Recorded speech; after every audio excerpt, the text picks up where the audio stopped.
Hey guys, tonight we are stepping back into a time of flickering candlelight and shadowy stone buildings, an era when sleep was an entirely different affair.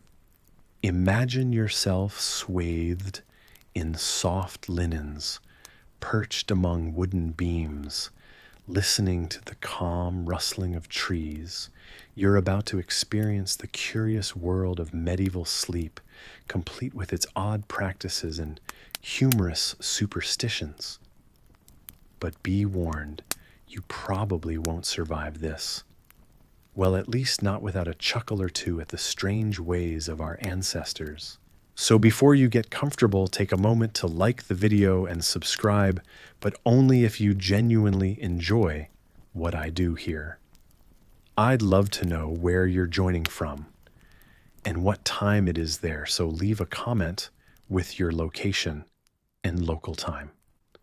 Now dim the lights, maybe turn on a fan for that soft background hum. And let's ease into tonight's journey together. As you settle into your cozy nook, imagine the world shifting around you, morphing into a scene from medieval Europe. You close your eyes, and when they flutter open, the surroundings emanate the dense aroma of herbs, hung from beams, mixed with the distant scent of fresh straw. Here, sleep is not as straightforward as snuggling under the covers and drifting away for 8 hours. No medieval sleep comprises faces, a notion both strange and fascinating. In the room's corner, a wooden bed creaking with history awaits. At this hour, you learn that inhabitants of this bygone age embraced a biphasic sleep pattern. Imagine this: extinguishing the candles, and nestling under woolen blankets, they fall into a first sleep lasting until midnight. This is customary and so much a part of life that language even adapts. You hear neighbors tell tales of dreams encountered during first sleep, making you curious about what slumber will offer. You remind yourself that unlike today, where a cup of chamomile tea might do the trick, medieval sleepers would sometimes indulge in a sleep-inducing ale or poppy-infused concoction. Though historians still debate whether these concoctions were as effective in their restful promises or merely served to add a touch of inebriated folly. During your initial repose, the world outside softens. You ease into the embrace of slumber, only to rouse as the moon walks its zenith. This wakes you for the night's interlude, a time not for worries but whispers. People rise not out of insomnia, but from routine to muse, to pray, or to tend to household chores in whispered hours. It's a curious practice that allows for reflection and sometimes unexpected romance. In this twilight break, you might even pen a letter or mend clothing activities, invigorated by the quiet's calm. Despite the oddity, there's comfort in these practices, a moment for quaint solitude, an opportunity you find to be strangely attractive compared to today's constant connectivity. Finding this pause inviting you drift again into the second sleep, a span until dawn breaks. The second sleep, deep and restorative, speaks volumes about the human capacity for adaptation. It cradles you in its mystery dreams, spooling like silver thread stories, woven by a mind set free. It's funny to think that presidential candidates or celebrities centuries later won't quite grasp your nightly escapades. But here, snug under your medieval sheets, it all makes perfect sense. As the rooster heralds the bringing day, you wake refreshed, absorbing the light pouring through a rudimentary window. No glass here, just wooden shutters creaking As they open to the world, you can't help but marvel at how seamlessly this age's people lived with their unique sleep habits. You ponder whether modern sleep disruptions could be soothed with such rhythmic patterns. Casting your mind back over the night, the way books from the era mention sleep reflects its importance, as crucial as the nourishment from bread and ale. You chuckle softly, thinking of one peculiar belief, the charm of goat fat smeared on bedposts as a ward against nightmares. A detail so peculiar yet telling about the medieval perspective on rest and protection. So as you leave this place behind, you mull over the simple wisdom captured in these old ways. The medieval rhythm offers lessons on embracing the night itself as part of the day's journey, not simply a time for rest, but for contemplation, creativity, and connection. Thus, as the vision of medieval towns fades from around you, you carry a gentle amusement and a subtle appreciation for these ancestral sleep customs. Your understanding of nighttime rituals has deepened. It's more than a mere necessity. It's a canvas for living well. Embracing gratitude for this foray into past times, one thing becomes clear: while modern comforts cradle us in different ways, there's magic in pondering how those before us found peace in their patterned nights. As you drift into a night of peaceful rest, your mind begins to explore a time that might seem as foreign as a distant planet, but is in fact deeply connected to the world before our own. You settle under your comforting blanket and allow yourself to be transported back to an age when sleep followed a rhythm quite different from today's. Your journey takes you to the ambiance of an old European village where twilight begins to weave a serene tapestry of shadows across the familiar landscape. Here your nightly repose is not a single, uninterrupted stretch, but a harmonious dance of two parts, first sleep and second sleep. You find yourself nestled between these periods in what was known as the watch. It's an intriguing time where you quietly notice villagers awakening naturally as the night reaches its midpoint. Some engage in gentle conversations, their whispers floating like soft melodies on the night air. Others might choose to spend these precious moments in prayer, reflecting in silence under the glow of the moon, or share a hushed intimacy with loved ones, strengthening the bonds cherished, even amidst the daily toil. Interestingly, during this time, some individuals embrace the comfort of their simple homes to write or read, a nod perhaps to how our quest for knowledge and introspection was interwoven into human nature long before our digitally induced sleep cycles. Imagine you use this peaceful hour to ponder an untouched book lying open on your lap, as if conversing silently with its pages. Historians still debate whether this segmented sleep was adapted purely for practical purposes, or if it was a natural reaction to human circadian rhythms in response to nights undisturbed by artificial light. Whichever it may be, there's something intrinsically beautiful about this sleepy interlude between first and second sleep, almost poetic in its existence. In this tranquil world of dimly lit rooms, the villagers start their nights soon after dusk, aligning with the undulating tunes of crickets and the occasional hoot from an owl standing guard nearby. The shadow play of candlelight flickers against rough-hewn wooden walls, creating a silent ballet of shadows, and light casting a soft glow that seems to pulse in harmony with the sleepy village around you. The village itself mirrors the cadence of this nocturnal rhythm.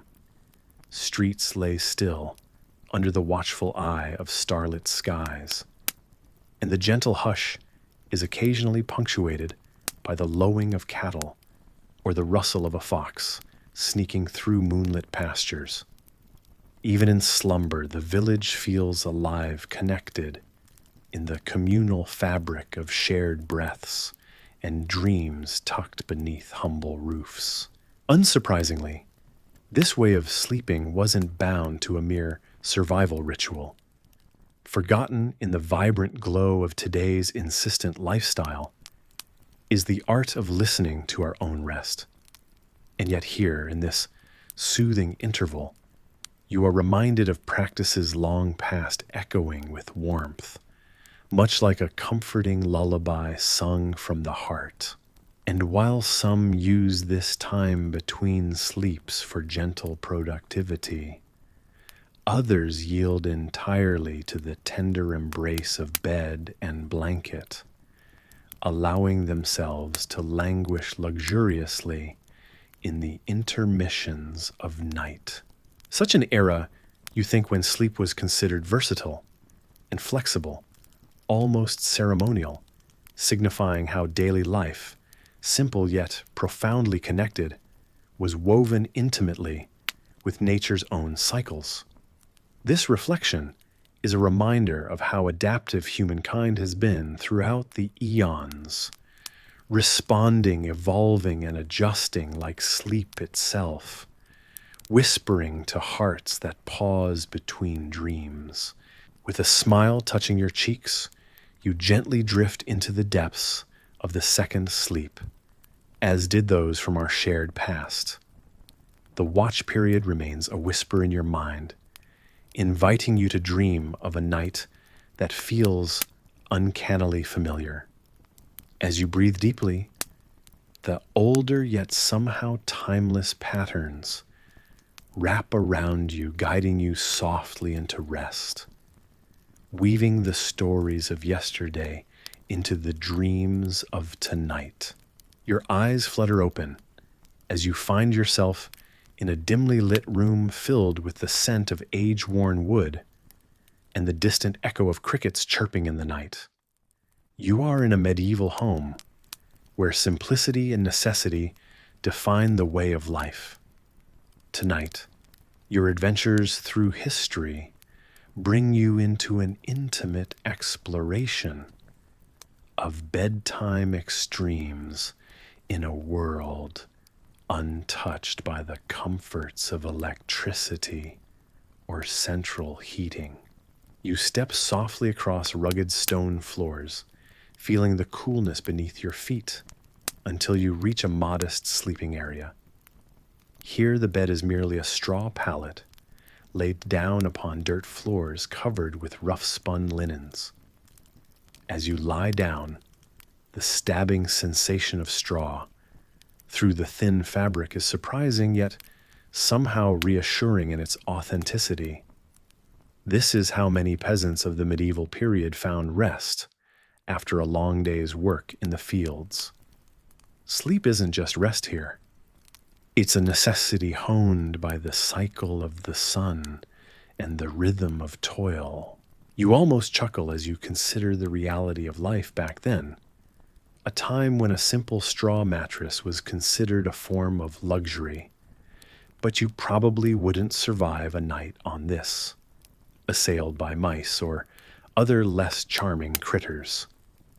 It's slightly unsettling yet intriguing how the medieval peasantries often shared their scratchy sleeping arrangements with these tiny companions, benefiting more from the warmth of a shared bed than worrying over the conditions You remember that historiographical footnote historians still debate whether the inclusion of pungent herbs in these bedding arrangements effectively warded off pests or merely added fragrance to the straw.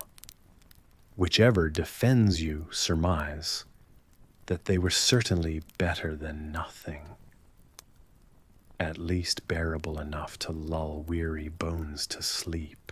As you transfer your thoughts from the humble peasant pallet to royal quarters, you can imagine the stark contrast in the sleeping arrangements between classes. You turn slightly, and the next moment you are in a chamber adorned with vibrant tapestries and faintly glowing by candlelight. Here lies a vast bed, canopied and majestic, piled with layers of sumptuous feather-filled mattresses and thick furs. Despite its opulence, you sense a hint of discomfort. Softness unlike the rigidity and unforgiving nature of straw could swallow one up, rendering them almost buried beneath endless layers of fabric. As you sink into the softness, the aristocratic luxury almost feels comical. Those feather beds, you learn, were a prize of the elite, coveted for their warmth and softness. As enticing as it was, the nobility, too, had no escape from medieval realities. Bedbugs and fleas didn't discriminate based on social status. Turning on your back, you stare at the velvet canopy overhead, imagining the conversations between lords and ladies. Perhaps they, too, shared stories about the tiny intruders living amongst their luxurious blankets, suggesting remedies of crushed rose petals or a sprinkling of sweet-smelling lavender.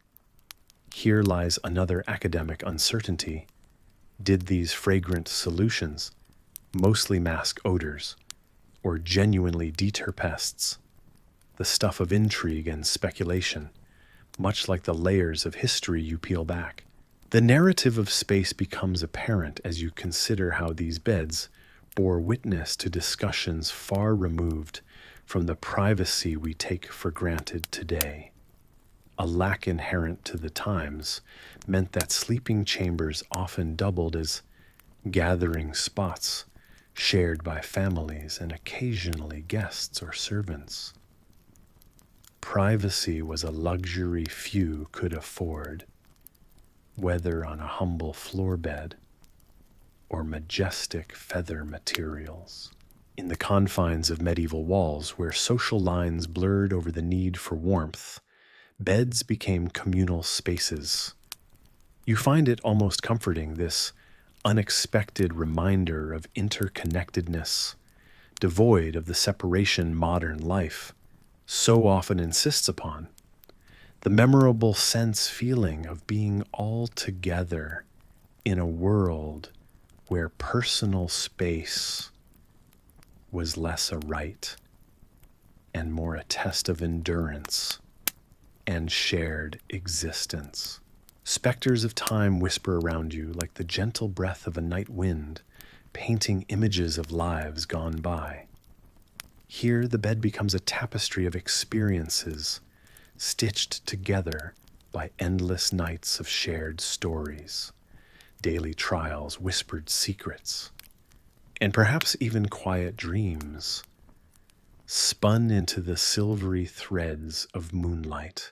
You lie back, letting the immersive scene switch slowly from the rustic countryside mattress to the indulgent layers of aristocratic slumber, experiencing firsthand the nightly cadence that rocked medieval society like a blanket over weary souls. Each breath you take is a continuation of theirs, linked through centuries of sleepy whispers and twilight murmurs, an unending lullaby from the past.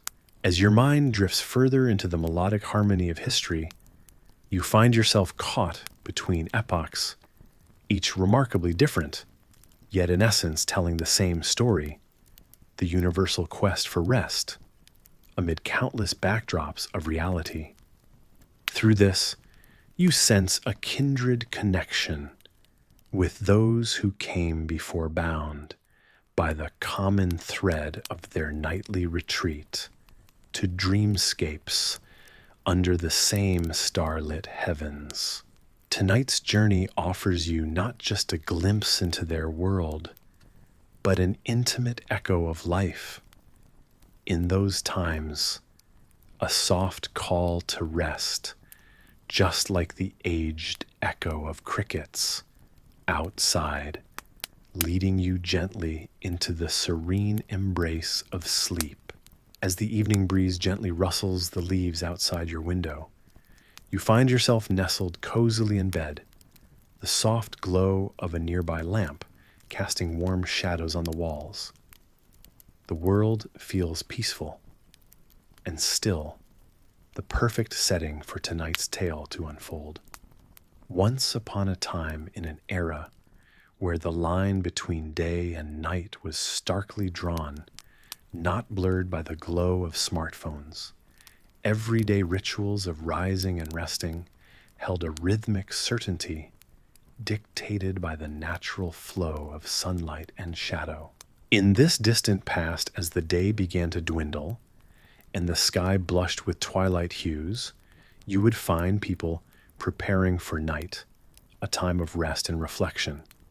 Part of this preparation was the donning of nightcaps, a common yet invaluable accessory, renowned for its practicality and, surprisingly, its social significance. Worn snugly on the head, these nightcaps were more than just a means to keep oneself warm during the chill of night. They were symbols of nighttime routine and etiquette. Imagine slipping one over your ears, its soft fabric offering not just warmth, but a gentle cocoon, shutting out the cold whispers of the night outside, and curiously signifying modesty. Wool or flannel, the choice of material often reflected one's social standing, as the affluent favored delicate silks. As you picture this cozy headwear, consider its role in society. The nightcap wasn't just for the bedroom, but was often worn in casual evening gatherings, a visual token that signified the transition from the formal day to the casual evening. It was an amusing sight to behold, yet a cozy tradition for many.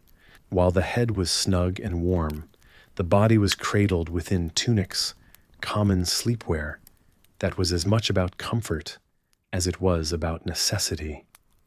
These tunics, reminiscent perhaps of the modern-day nightshirt, were loose-fitting and usually made from linen or cotton.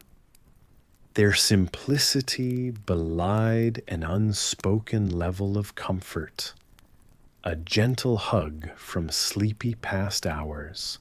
The ubiquitous tunic was not merely a garment. It was a staple and sometimes a luxury. Imagine wrapping yourself in one, the soft material running against your skin in a comforting embrace, ready to guide you into the realm of dreams. Unlike the heavily fastened garb of daytime tunics, offered a liberating relief from the day's rigors.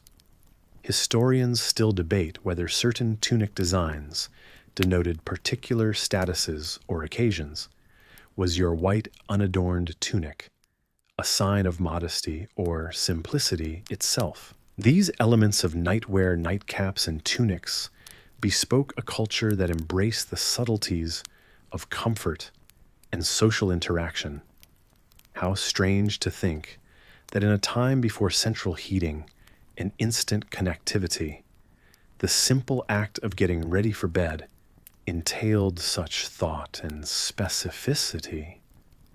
These garments, far from the sense of mere necessity, hinted at the quiet charm of evening hours and the whispered promise of a new day, with the chill of the air kept at bay by the layers adorning your body.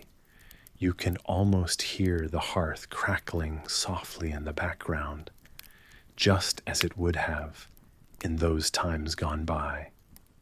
Families would gather around before retreating to their separate beds, sharing stories and laughter beneath the warm embrace of their garments. It was a time when communities paused, individuals reflecting on the past day and looking forward to the next, all within the gentle winding down of nightfall. And so these nighttime rituals, enclosed in simplicity and warmth, played a role larger than any mere fashion trend. They were traditions that grounded people to their own nighttime rhythms, offering a sense of peace amidst the quiet breathing of a resting household. This historical dance between practicality and social nuance reminds us that even the simplest acts become significant in the tapestry of life.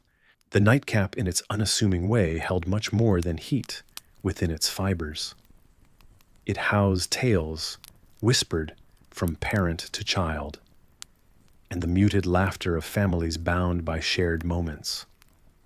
As you lie back wrapped in the comfort of the present, let the legacy of these simple traditions cradle your thoughts, easing you into a restful slumber beneath the soft hum of history's lullaby.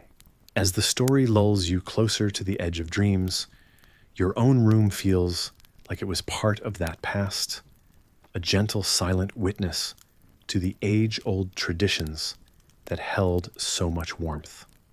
Let each whisper of fabric, each ambient sound, carry you further into peaceful repose, where wrapped in the soft shadows of history, you rest easy. The gentle creak of the wooden floorboards beneath your feet is the first thing you notice as you step inside the old inn. The building is alive with the age and stories of countless travelers who, just like you, sought shelter and rest within its walls. As you approach the reception, the innkeeper greets you with a nod and an apologetic smile. "Full house tonight," they say. "But we can find you a spot to rest. Might have to share a bed, though. It's the custom here, you see." You nod, trying to mask your hesitation. The concept of sharing a bed with a stranger is as unfamiliar as it is intriguing, reminding you of how different times are now. But historically, this practice was commonplace, a necessity in days when inns were scarce, and every inch of space needed to be maximized. In centuries past, it wasn't just about economy, it was about survival and communal living. Travelers needed to band together, sharing not only stories but also warmth and security. As you take in the dimly lit ambiance, you imagine your fellow travelers, weary from the day's journey, gathering around the hearth to warm their bones. Flickers of candlelight cast soft shadows on walls, adorned with relics of the past. The fireplace crackles, adding a comforting rhythm to the room's calm chaos, and you can almost hear the echoes of laughter and tales shared by wayfarers of old. You head up a narrow staircase, each step creaking underfoot like an old cat's purr. In your room, you find your assigned bed already occupied on one side by a slumbering figure. The bed is an old wide thing, its wooden frame sturdy yet simple. There's a robustness about it, something timeless and reassuring in its plainness. Settling in, you're reminded of an interesting historical tidbit. Inns were once known as public houses, places where everything, even sleep, was a shared experience. The idea of sharing a bed with strangers might seem strange now, but back then it was quite normal. It was not uncommon for people to tuck themselves in beside those they'd never met before, exchanging the occasional awkward introduction, or simply diving straight into sleep, exhausted from their travels. You lie back and let your mind wander, drifting through what it must have been like back in the day. Historians still debate whether travelers actually felt safe in such public quarters. While some thrived in this environment of companionship, others surely found themselves lying awake, mistrustful of the strangers in the next bed over. Did they snore? Steal? These issues, all too familiar today, were multiplied in the close quarters of shared beds. There's the soft rustle of heavy quilts, each layer, a shield against the night chill, much like the heavy wool cloaks travelers would wrap around themselves for added warmth. You catch a whiff of lavender, perhaps sprinkled by the cleaning staff in an effort to mask the wear and tear of so many bodies passing through. The scent mingles with the more dominant aroma of the wood smoke from downstairs.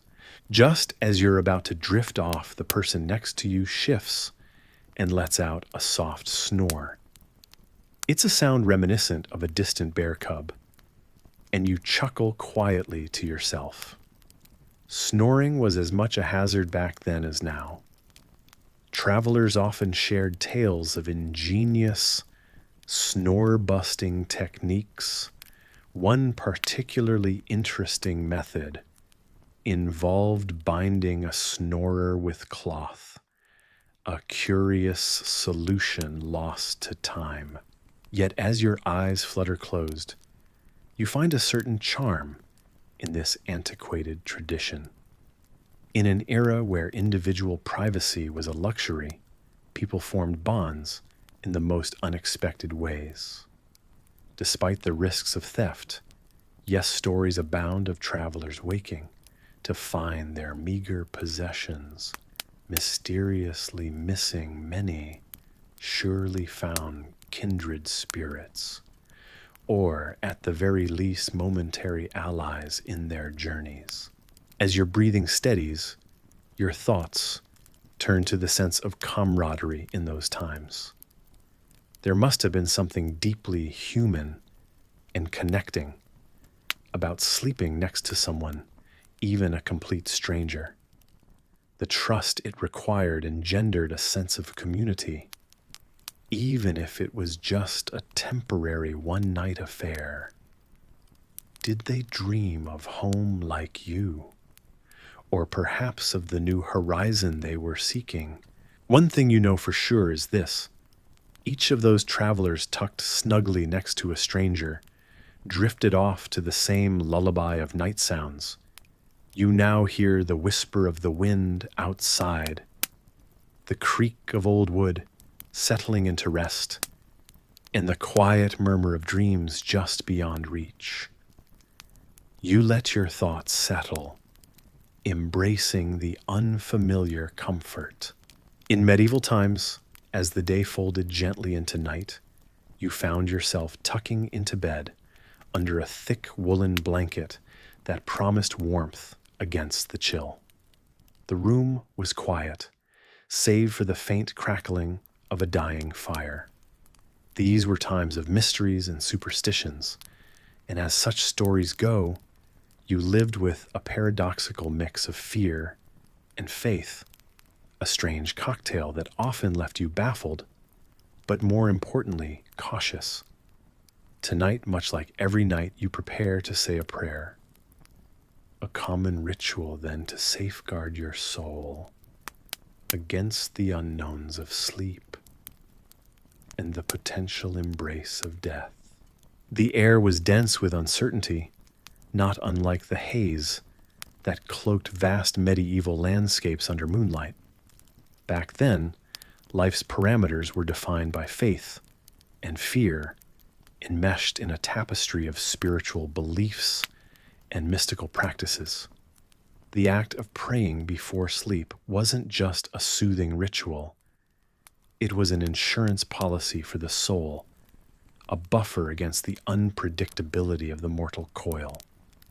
Medieval folks did many things to accept the grim realities of their time.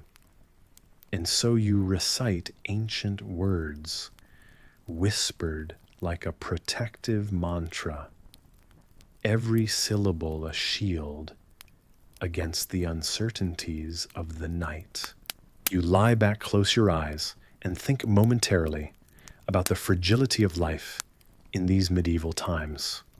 It was well understood that not everyone awoke to see the next day's dawn, and that flavored every action with a hint of grave consequence.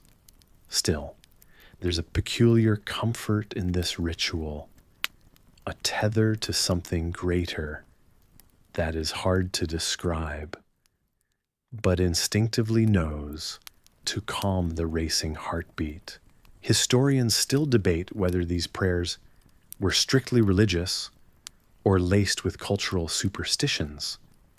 Perhaps they were a blend of both a patchwork of learned lessons and a yearning for divine intervention. It's strange to think how both piety and folklore could influence something as customary as bedtime rituals. The weight of collective concern, life's unpredictable nature, and the church's pervasive presence fueled a tradition that in modern times might seem excessively ominous, yet for you, this is simply how it was. As you drift further into the realm of dreams, your mind flutters briefly to the various chronicles of the past. One fact stands out in the medieval period. The boundary between life and death was vastly porous. Infant mortality was high, and famine or disease could lay waste to entire communities. It's hardly surprising, then, that nightly prayers focused on mortality. These were prayers not just of reflection, but preparation, a nightly reckoning, accepting the possibility that tonight might indeed be your last.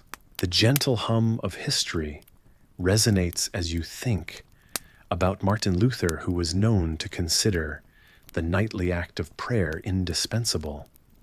His dedication illustrates just how deeply embedded spiritual practices were, and how even great reformers trusted in the ancient comfort of spoken devotion.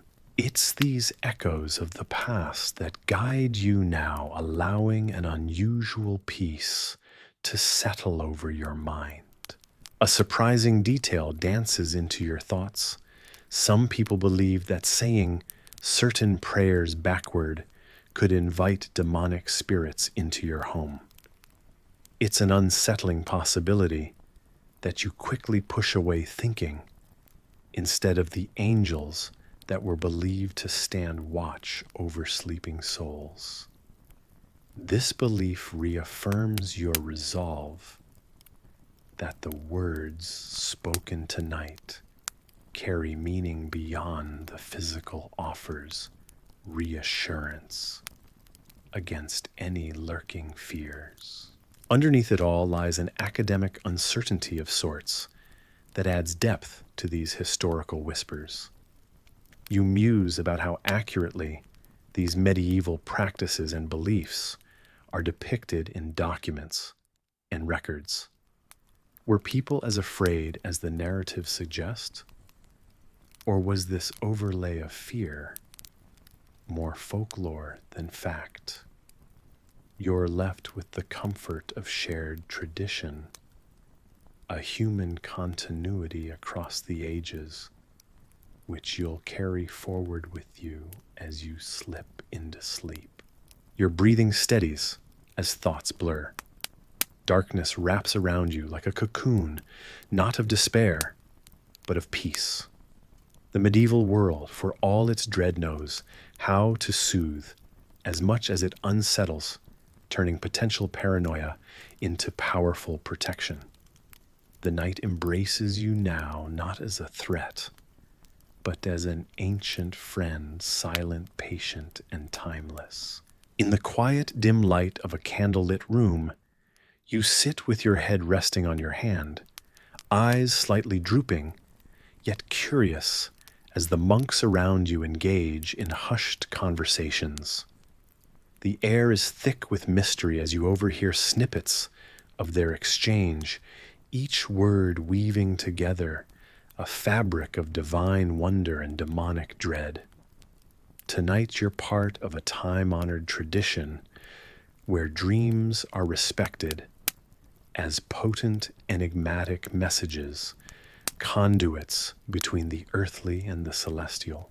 As you listen, a monk cloaked in heavy robes speaks about a dream in which angels bring messages of hope and revelations, while another confides how demons might play tricks on sleeping minds.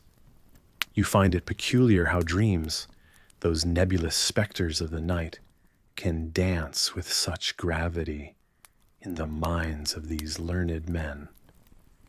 It's as if each dream is a riddle, a whispered secret meant only for the thoughtful and the devout.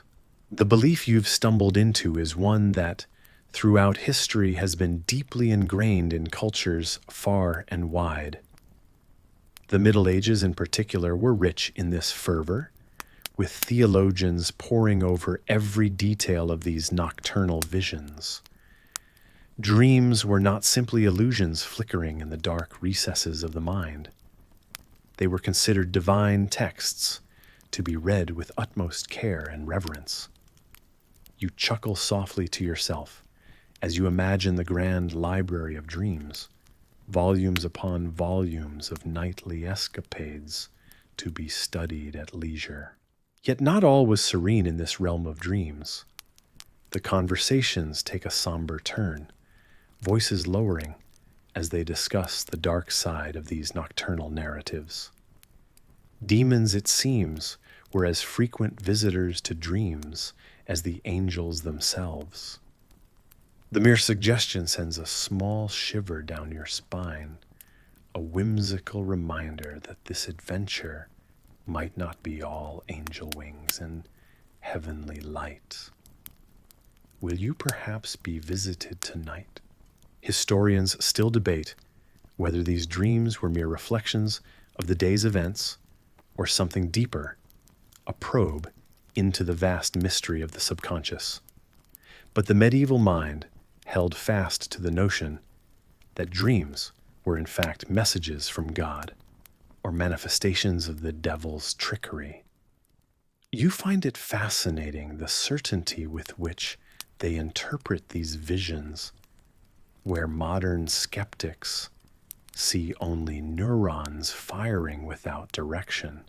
With a smirk, you picture a medieval dream conference where revered theologians gather to present their findings on why Brother Geoffrey dreamt of a talking cow that granted him wisdom, just like how the goat fat was used to foretell the weather, a superstitious whimsy that's oddly comforting in its quaintness.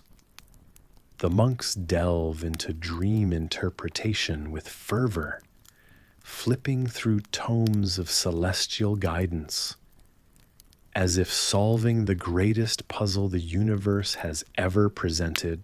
As you lean back, breathing in the musty air filled with incense and the echoes of whispered secrets, your mind drifts.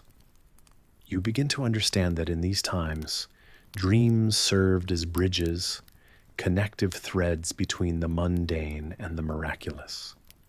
They represented an opportunity to commune with the divine, offering insights into both the soul and the world waiting outside the monastic walls.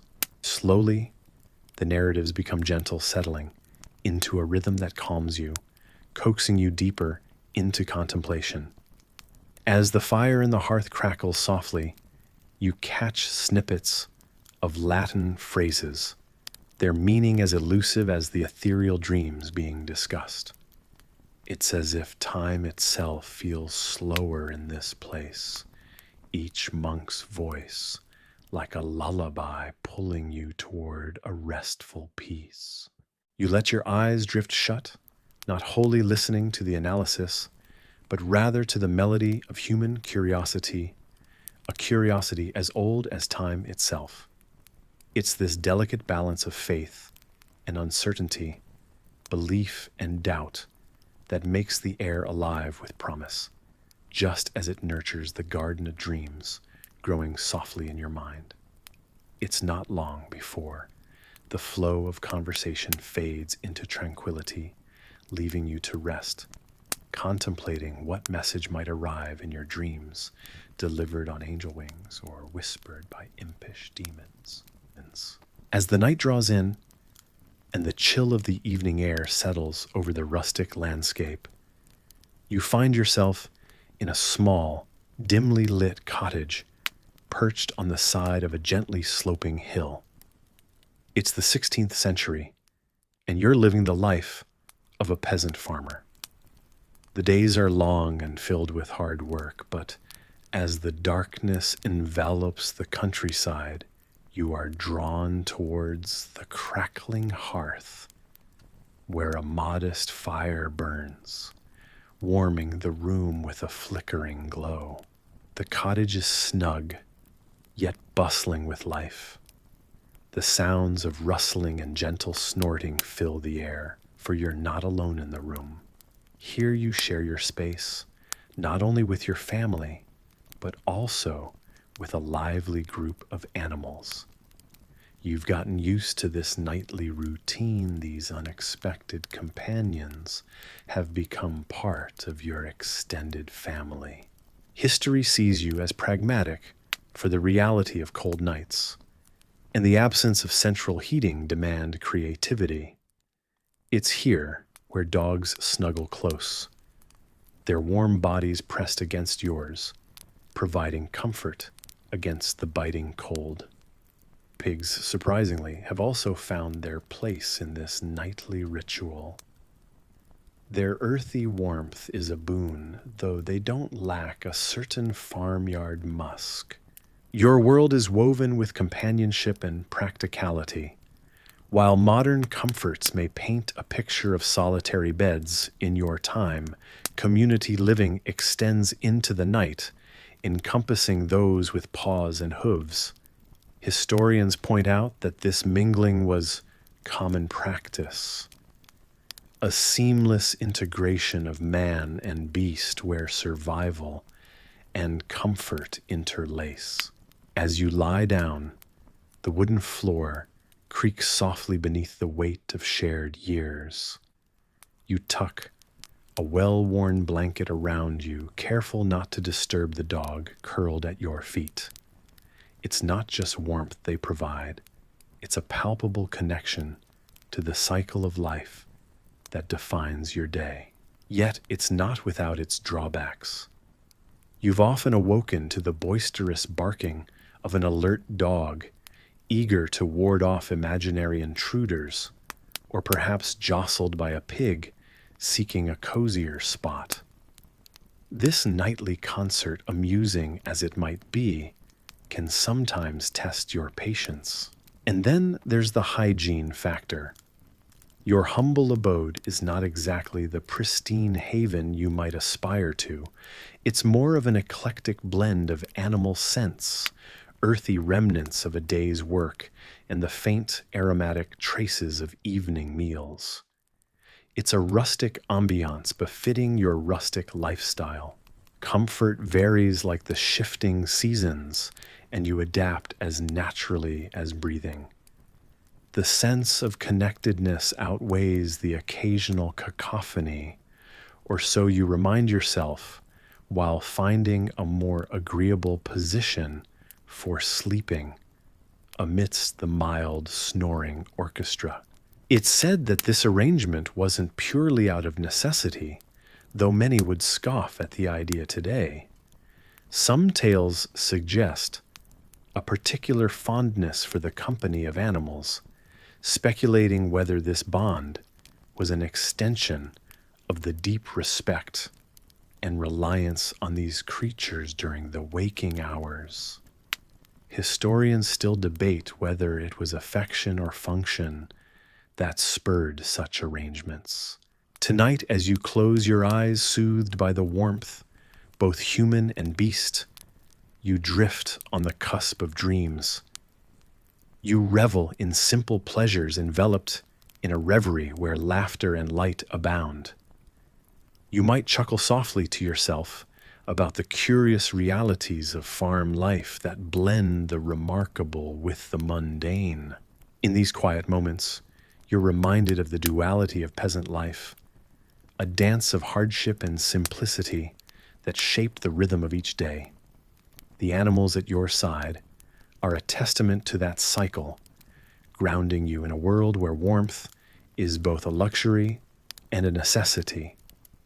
As sleep eases its way into your bones, the sounds of your peaceful companions set the pace for a night, gently unfolding a timeless melody of life, thriving against the odds. And as your breathing deepens, the night settles into a soundless hush, where the warmth of shared company fends off the chill, inviting rest within the close quarters of a peasant's humble dwelling. You find yourself in a quiet dormitory where the atmosphere itself commands respect and introspection. The room is long and lined with wooden plank beds, each one spaced evenly apart. There's a sense of order here, a minimalist beauty in the simplicity. The beds are austere and unadorned, made from smooth, worn wood that seems to assure you just how much it values function over comfort. As you lie down, you might feel a slight ache in your back, a small reminder that the monks who sleep here have indeed eschewed all forms of luxury. There is no privacy in this room, no curtains or partitions to separate one bed from the next. Instead, you're aware of your proximity to the others in the dormitory, sharing the space collectively rather than claiming any part of it individually. This arrangement speaks to the community's spirit, their dedication to sharing every aspect of life and forging a divine connection through these shared experiences. You might feel a bit exposed, a strange contrast to the cozy solitude of your usual sleeping arrangement back home. The strict rules of silence envelop this dormitory, enhancing the serenity that blankets the room. You notice how the absence of conversation carries its own weight. Hear a silence so profound, it almost becomes a presence in itself. This vow of silence is not just for the night, but extends across much of the monk's day-to-day life, meant to foster a deeper meditation. One historic record suggests that even the ancient monks viewed silence as a way to cut through distractions, though historians still debate whether this practice originally started as a necessity rather than a spiritual exercise. As you settle in, you think about how different life must be for these monks compared to the modern hustle and bustle many of us know. The simplicity here is intentional, a stark counterpoint to the complexity of the outside world. You can't help but admire their dedication to living in a way that prioritizes spirituality over all else, which also makes you wonder about the adjustments you'd have to make to thrive in such an environment. Would you get used to the wooden plank beds, or would you lay awake in the silence, counting the stars through the small windows overhead? The architecture itself seems to invite contemplation, just like the intricate stained glass you've seen in ancient abbeys. While modern life simulates sensory overload here, every element is pared down to its essence. It's easy to imagine the monks going about their evening routines quietly, their approach a meticulous rhythm, just like the careful strokes of a monk copying texts in candlelight. Centuries ago, and art historians are both intrigued by and amazed at the dedication it required. As you lie quietly, you ponder the rigorous discipline involved in maintaining this lifestyle. There's a shared understanding among the monks that each day begins at the first light, punctuated by the bell's toll, signaling the start of morning prayers. This echoes the past and connects them to generations of monks who embraced these austere conditions with reverence. Perhaps it's not merely about enduring, but finding something greater than oneself in surrendering to such simplicity. Your thoughts wander to the tales of these monks walking the cloister's beads, in hand, fingers running over rosary strings in silent meditation. Stories passed down from older, time-weathered monks, claiming how some have felt the brush of angel wings in the quiet moments of devotion, a detail reliably told, yet intriguingly mystifying to many historians. It seems these dormitories witness an interchange between the mundane and the divine, nestled in the quiet hours of the night. Without distraction, your mind begins to slow down, easing into the rhythm of this place, where time seems to drift almost imperceptibly. Here, you're not just a visitor, but a participant, feeling the pulse of the monastic life through the quiet wooden beams, which perhaps saw years of souls resting upon them, dreaming collective dreams of peace. Sandwiched between these planks in a space devoid of frills and murmurs, you're left to embrace solitude in its purest form. The moments drift by seamless and unmarked, until all you hear is your own breathing, synchronizing with the deeper silence. It's a curious contradiction, this silence that fills you, even as it empties the extraneous thoughts from your mind. In the deep of this night's narrative, it doesn't ask you to change who you are, but offers you a glimpse into a life where the simple act of lying on a wooden bed signifies a profound depth of commitment to a higher pursuit. You might not fully understand it, but tonight, as you sleep in this shared silent space, perhaps you will dream of monks chanting in unison, their voices carried through time, whispering the secrets of a serene, mindful existence. Find yourself stirring in the cold stone cell of a monastery, deep in the stillness of early morning. The silence is like a blanket, wrapping tightly around everything save for the distant rustling of robes and the muted footsteps of your fellow monks as they too rise from their slumber. The air is crisp and biting, but you can feel the kind of serenity that only comes before dawn, a time Europeans would refer to as prime time for spiritual discipline.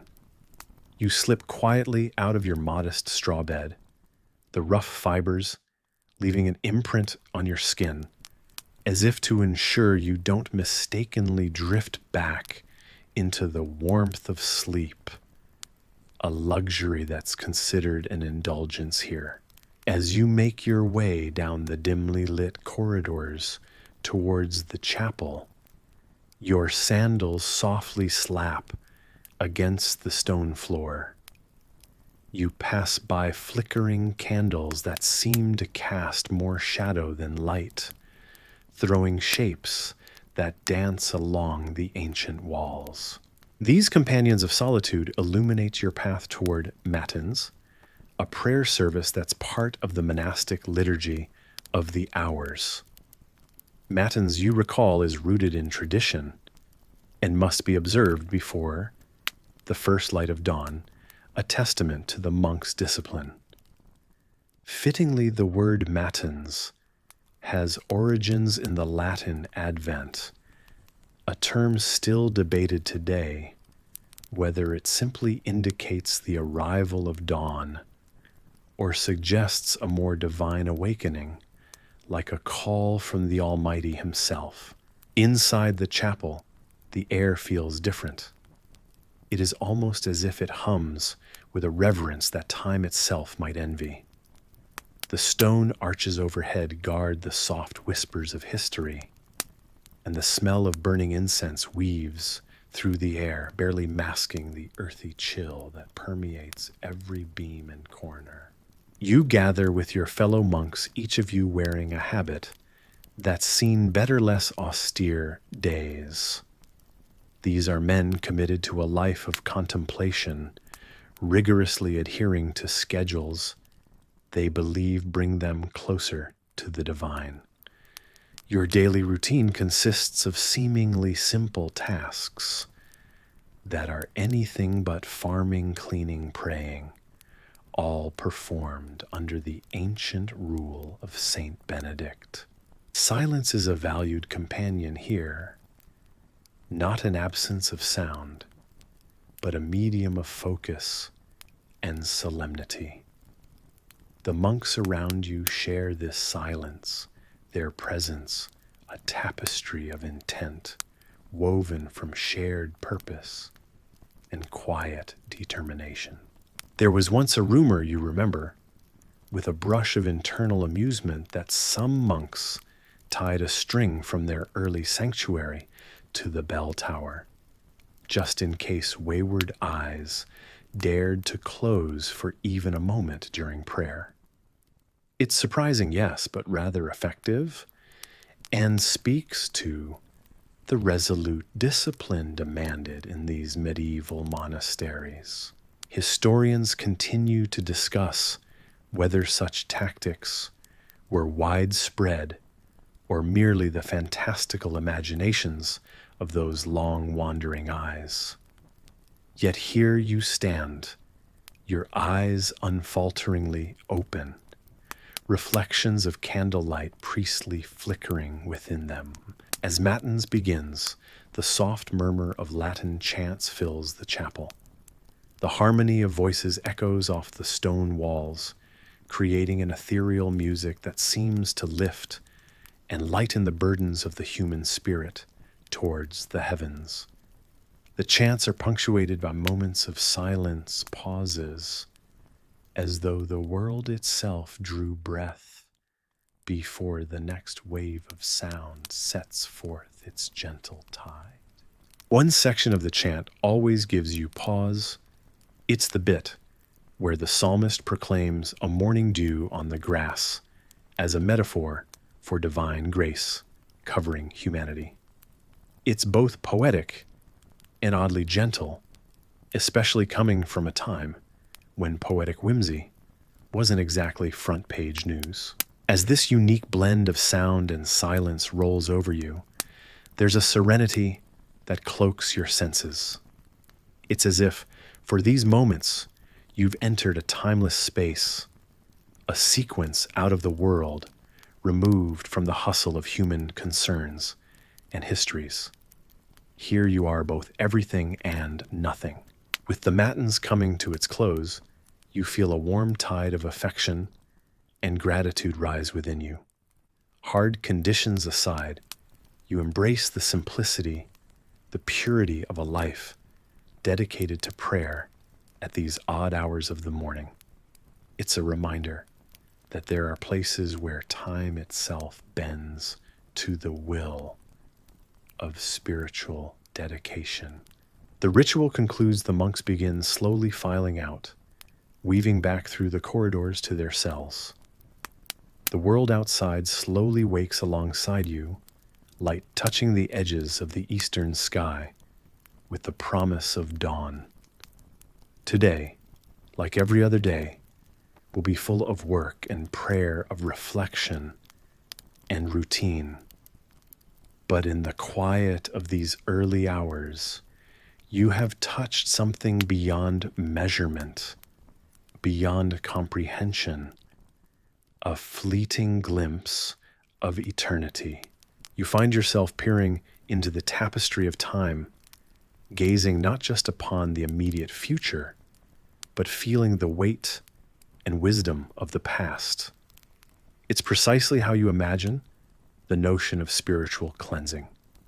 With each closing prayer, the unburdening gradually seeps into your veins as your body readies to resume worldly duties, relieved of the cares gathered yesterday. The austerity of life as a monk astonishes you every day. The challenges are many, but the rewards intangible and deep. As you return to your cell shadows, retreating and dawn coloring the sky, the realization sinks in that this life, though filled with strict adherence and simple abundance, offers more than you ever thought possible. Tomorrow you will rise again, welcoming the chill and quiet of this sacred place. Maybe historians debate the details, and perhaps there are legends and misconceptions, but to you this life, even with its harsh conditions, early waking hour rituals, and spiritual disciplines, is a path walked with purpose and peace. And as you rest once more, the knowledge of another day, well spent, embraces you like the softest of lullabies. You find yourself drifting seamlessly through the fabrics of time, where each whisper of history unfurls gracefully around you like a warm, knitted blanket. Here in the quiet stillness of an ancient world, you gently settle into the embrace of a serene village evening. It's an age when the sun's descent behind the hills signifies not just the end of a day's toil, but ushers in the comforting rituals of night. You might be surprised to learn that the people of these distant lands hold curious beliefs about something as fundamental as sleep, the very thing you cherish at the close of your own day. In this village nestled between the allure of moonlit paths and the soft whispers of lilting night winds lies an interesting perspective on the art of resting. You tread softly through this story, where reclining upright is the norm rather than the exception. There are notions here deeply entwined in the fabric of their medical and spiritual understandings, that the earth, while nurturing, must not serve as the canvas for the human form during repose. A belief exists like an unspoken thread connecting the people, that lying flat somehow borders on the realm of the dead, an imitation of mortality that calls too closely the cold embrace of the other world. Indeed, the sight of a body stretched fully upon the ground was reserved for those departed, an image solemn enough to unsettle even the most steadfast spirit. So you watch as their beds, if they may be called such, often resemble upright thrones or reclined chaises, inviting slumber, while ever guarded against the perceived dangers of horizontal surrender. Even as you meander through this peaceful antiquity, doctors of the age, with their roots grounded firmly in the scientific understanding of the time, caution against lying flat. Such posture, they reason with almost theatrical wisdom, disrupts the balance of bodily humors. They advise that the subtle inclines ease the stomach-aid digestion and ensure the heart's bountiful rhythm persists, unimpeded ailments thus averted as if by sorcery. Though modern science might raise an eyebrow, offering no shortage of debate on whether these claims hold any grain of truth. There's a certain intrigue to their nightly rituals, one that draws you in closer. The belief systems, a delicate tapestry of health and spirituality, paint a vivid canvas where the way one chooses to sleep might ward off illness or attract vibrant health. Families here, for instance, adjust the angles of their sleeping surfaces, ensuring that every heart rests a little higher than the rest of the body, creating a gentle cascade of form, as though mimicking the hills that cradle their homes. But far from just a matter of superstitions intertwined with health, there's the cultural heartbeat that syncs itself to these practices. It's whispered among the villagers half in jest, yet you sense an underlying seriousness that a recumbent posture during slumber may invite spirits with ill intent. The elevation, you see, is akin to creating a barrier, a way of keeping one's soul just out of reach from the mysterious forces that dance through the night. Historians peering into the layers of time still debate whether these practices emerged from genuine health benefits observed over centuries, or were simply spun from the loom of imagination and fear. You find it comforting not to challenge these notions, but to appreciate them, allowing them to pass through you like the cool whispers of evening air. As you nestle deeper into this narrative, moments weave in and out, like the stars punctuating a clear sky. The odd and the magnificent coalesce. You're witness to a procession of thoughts, where metaphysics and medicine still find that delicate tightrope to balance upon, where sleep is not just a bodily necessity, but a courtship with the mystical. Though once accustomed to dismissing as mere myth what cannot be pictured in textbooks, you start to recognize the poetry in their practice, that perhaps sleep, however achieved or postured, is more than the cessation of wakefulness. It is an active engagement with the unseen, a journey inward that artfully mimics the day itself, winding down like a slowly sung lullaby. And in that spirit, you let these thoughts wind their way through you, calming the relentless cadence of contemporary life.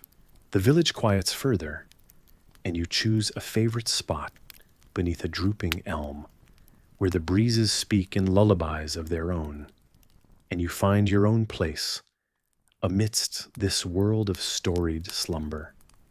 You see this tradition for what it is, a beautifully crafted narrative stretched across generations, resting gently even on yours, serving as a prompt to embrace the mysteries surrounding us.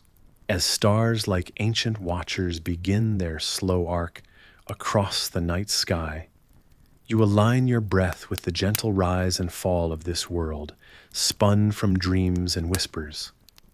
Slumber calls. You imagine if perhaps they are right, if by raising the heart you lift more than just your spirits. With this thought, you forgive the historical discrepancies and embrace the narrative as warmly as a cherished bedtime tale. Gradually, the echoes of your journey soften, melding with the rhythms of breathing, until the alluring fabric of history wraps comfortably around you. Like the gentle incline beneath the stars, you let go, settling into a rest, both ancient and new, where each breath whispers you softly to sleep. You find yourself lying in a bed that isn't entirely your own. It's a historical bed, a piece of furniture that has seen many centuries, and with it, a multitude of inhabitants, both human and otherwise. Tonight, your dreams wade through the history of those small creatures who were the most constant of bed companions, fleas, lice, and bed bugs. As you settle into the soft whisper of the wind and the faint creaking of wooden beams, a sound akin to that of a good friend reading you to sleep, you imagine the medieval rooms where people once lay, wrapped not in the pristine silence of modern mattresses, but in a tapestry teeming with life. Fleas, you learn, were ever present, not just amongst the peasants and the nobility. These tiny jumpers of joy shared the nightly space, with all classes bridging the social chasm by a thread. They nested in the woolen layers and basked in the warmth of the human hosts. Entire dynasties unknowingly rose and fell with the uninvited counsel of these tiny tacticians. These creatures were feared not for their size, but for their numbers and the uncanny knack for spreading mayhem. They were the infamous couriers of stories that could change you permanently, like the Black Death, which shaped Europe dramatically. One might quip that these fleas single-handedly restructured societies, working their deeds under cover of night and under the curtain of bedding. Such was the plight that remedies emerged throughout history, merging both superstition and science. One appeared in an ancient account, a simple herb garden, cultivated not merely for culinary or aromatic delight, but for fortification against these nightly pests. The fragrant strength of lavender was believed to repel them, with its aromatic defenses a gentle warrior in purple armor. Then there was the spicy guardian garlic, applied liberally and lingering on the breath like an invisible shield. This so-called protection doubled as a potential reason for one's solitude. In the heat of your imagination, you envision a Roman noble with wispy sleepwear, clutching a fragrant bushel at nightfall, ensuring this botanical barrier sits neatly by the bedside. Historians still debate whether the herbal solution was rooted in efficacy or hopeful exaggeration. But sleep has always been easier with whispers of lavender nearby, even if your dreams occasionally carried a bit of garlic's bite. Bedbugs were no strangers to this story. Capable biters, these creatures maintained their own infamous reputation. They made their formidable debut in ancient Egyptian times, when even the mightiest sleeping on gilded couches were not immune. They came stowed away in the luggage of travelers, marking invisible paths across lands, spreading slowly and surely. It wasn't merely a battle of night versus day, but a struggle of scratch versus solace. Efforts to combat them were as varied as they were determined. From oil-soaked rags laid beneath bedposts to ensure no creeping invader ascended into sleep's domain, to the medieval penchant for smoldering sulfurous resins, the struggle between sleep and its tiny adversaries was one of great creativity. Yet here you lie, blanketed only by tales and threads, pondering who indeed shaped your discomfort more, the itch or the fraught attempts to evade it. Historically, lice also had a tenacious grip on nightly scenes, the unwanted crown upon kings and commoners alike. Theirs was not a royal affair.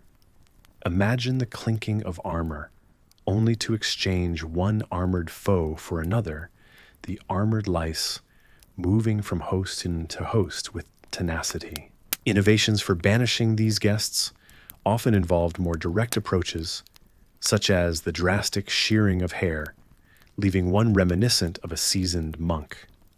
Documented in quieter scribes is the keen intellect behind pressed spirits and wine, applied to linen inebriating pests, with plans more grandiose than their size, allowing a semblance of relief until the next evening's reprisal.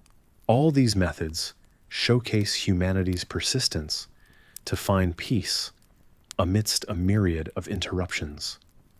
As you delve further into this bedded battleground, you see that while the creatures themselves are small, the stories they inspire weave into the larger tapestry of history, suggesting just how essential a good night's sleep truly is. Assuredly, you feel a strange camaraderie with those who have lain before you, battling the same foes and seeking the same slumber. Tonight, as you drift on this sea of history, lulled by the knowledge of how far humans have come, you can appreciate the softness of today's pillow cradles without the critters of yesteryear nipping at your dreams. Maybe you'll leave a clove of garlic under your pillow tonight, inviting dreams as rich and spirited as the tales they've been wrapped in. And so, without the echoes of centuries past tugging at the fringes of your consciousness any longer, you close your eyes, lights-dimmed fan humming, and let history's whispered good nights carry you gently to sleep.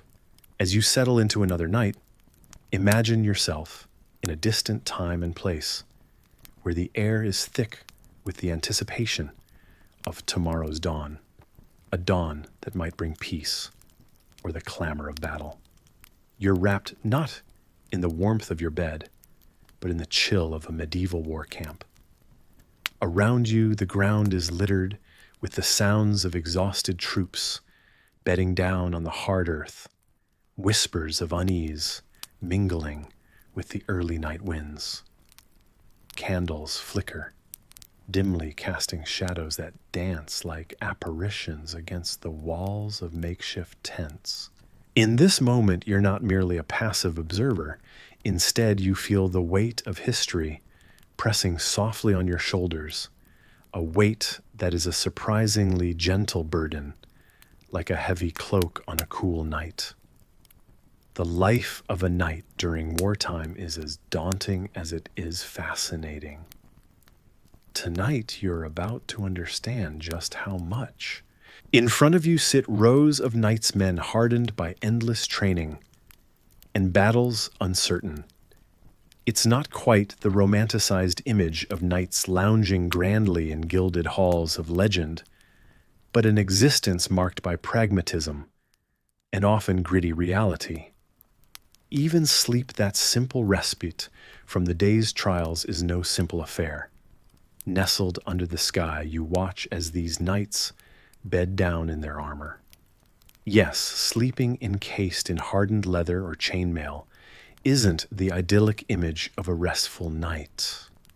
Yet in times of conflict, restful slumber is second to remaining alive.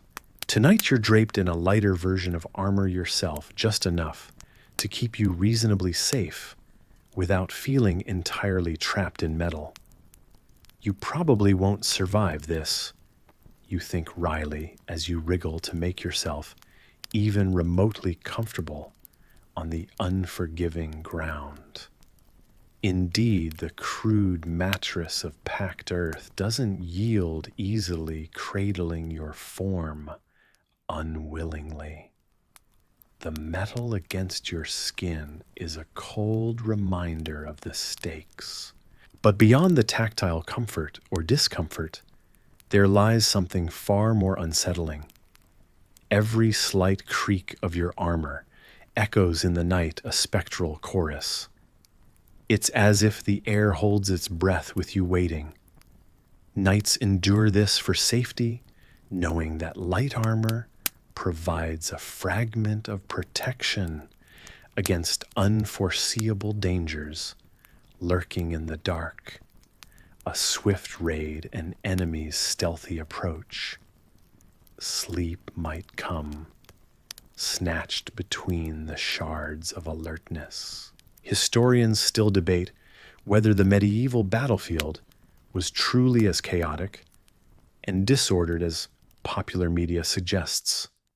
Some claim that the discipline shown by knights sleeping armored was both a testimony to their training and a necessary adaptation to the unstable, perilous world around them.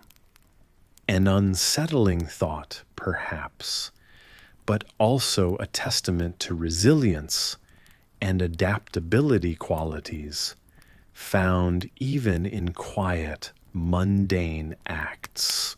Surprisingly, it's not just the clang of armor that keeps you awake. The camp itself is alive, a tapestry of curious sounds, muffled conversations blending with the metallic clinks of armor, adjusted for the night ahead, horses snorting restlessly nearby. Through these woven layers of noise, your senses wade slowly. Somehow it's soothing, as if the noise has shaped itself into a reluctant lullaby, crooning just for you.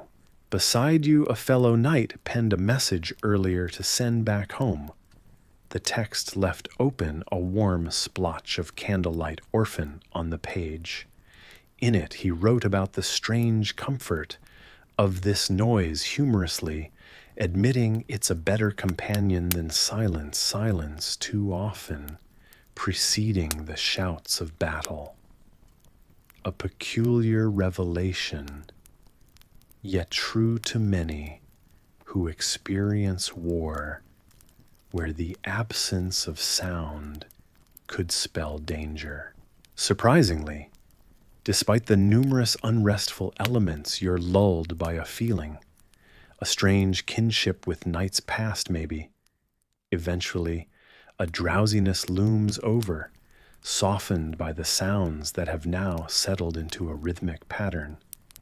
You take solace in the knowledge that in centuries past others, just like you, found sleep here, cradled by the same scroll of night sounds around you.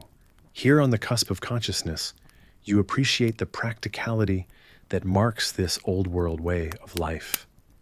Ingenuity tucked beneath hardship, namely the historical fact that during the 100 Years' War, armor was often adapted to allow knights to sleep upright in saddles or seated slouches to respond swiftly.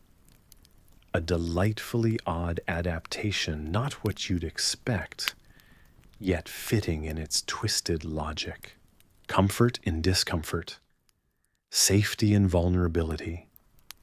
The allure of sleep tugs at you in eternal paradox where danger walks with rest. This was part of the chivalric code, unspoken, an ongoing dance with uncertainty, a testament to human adaptability. As your eyes finally close, ushered by gentle exhaustion, the world fades away, the ancient sounds of war clouding into the soft hum of reality, carrying you into dreams. Let this night story remind you that history isn't merely tales of battles and glory, but stories like tonight rooted in our human and universal quest for peace and survive. You find yourself standing in a dimly lit room. It's the kind of darkness that is thick and intimate, curling around you like a comforting blanket. The walls are adorned with old tapestries, their intricate designs whispering tales of times long gone. As you scan the room, you notice the thin veil of moonlight filtering through the heavy curtains, casting soft shadows that dance around your feet like playful spirits. Suddenly you realize you're not alone. Your eyes fall upon a figure seated in the corner, quietly tying what appears to be a length of rope around their ankles. This peculiar act, you almost laugh to yourself, could certainly trigger some uneasy feelings if you believed in those old superstitions, those tales of restless souls wandering the earth while their bodies slept. You half expect the candle to flicker out dramatically for effect, leaving you in the pitch black, but it doesn't. After all, this isn't the kind of story where you probably won't survive the night. Instead, this is a journey, our journey together, into the fascinating lore of our sleeping minds. So before you get too comfortable listening to the gentle rustle of fabric and the faint creaking of the wooden chair, take a moment to like the video and subscribe, but only if you genuinely enjoy what I do here. And while you're at it, why not share where you're listening from and the time? It's always fun to see where our little community stretches across the globe. Now dim the lights, maybe turn on a fan for that soft background hum. And let's ease into tonight's journey together. You step closer intrigued and find yourself drawn into the ancient art of speculation. There was a time centuries back when sleepwalking was shrouded in mystical interpretations. It was seen as a sign of possession or spiritual unrest, whispers of an astral dimension trespassing into our world. You imagine living in a time where the domestic and the demonic intertwined under the cover of night, a time when tying one's feet to a chair seemed like a perfectly rational precaution against taking untoward nocturnal wanderings. Historians still debate whether fear or folklore was the stronger motivator behind these curious customs. As you stand in that dim light, tying feet to furniture isn't so different from the locks and alarms of today, each an attempt to ward off unwelcome adventures, be they physical or supernatural. Just as you're pondering the odd historical routine, a breeze rustles the curtains, and you wonder if it's a sign, a reminder of your current reality, or simply an invitation to explore another thread of this nighttime tapestry. This time, it's a patch woven with paradoxes, where scholars unearthed not only eerie tales, but also surprising practicalities behind them. Did you know that sleepwalking or somnambulism is sometimes linked to genetics? Quite simply, it could be as arbitrary as inheriting your grandfather's propensity for late-night strolls as any haunting. Yet the thought lingers like a ghost of a dream. What if these nighttime wanderers were as ancient minds believed travelers between worlds? What if, as your feet tread the cool wooden floor, your soul indeed sought solace or answers beyond the veil of sleep? Of course, academia mostly dismisses such fancies as tales woven by shadowy candlelight. Still you wonder, as you turn to untie the knot at the figure's feet, what stories would they tell if given a chance? What secrets does sleepwalking whisper to only those who dare to listen? And so you keep going, your mind drifting along corridors of possibility, crisscrossing where science meets superstition, until you eventually cross the boundary from fact to the world of dreams. You find yourself transported to a time long ago where the world hums with the gentle buzz of medieval life. Living in these centuries is like an intricate dance, one well coordinated by the many sounds around you. The echoes of church bells mark the hours and regulate daily routines, chiming with certainty through the misty morning air or late into the stillness of night. They hang above villages like ancient guardians, ringing through the walls of your modest dwelling without fail. Soon you might hardly notice them, just another part of the landscape, like the trees swaying softly in the wind. But bells aren't the only sounds that accompany you each day. The familiar rumble of an approaching storm echoes through the valley with clouds rolling in like a warning. Cultivating survival, as many did, relies heavily upon listening to nature's cues, and you've learned to decipher the moody groan of the sky predicting a deluge. The chickens may scatter and the streets might empty, but the sound itself, it becomes a comforting constant telling you. The earth hangs in balance, and much like before, the storm will pass. War admittedly brings its own stark noise, harrowing and violent, breaking the serene air, unlike any other. Yet even this, over time, transforms into a kind of background symphony for those living on its edge, an unspoken rhythm, as townsfolk go about mending and rebuilding, knowing peace will eventually return in its own stubborn way.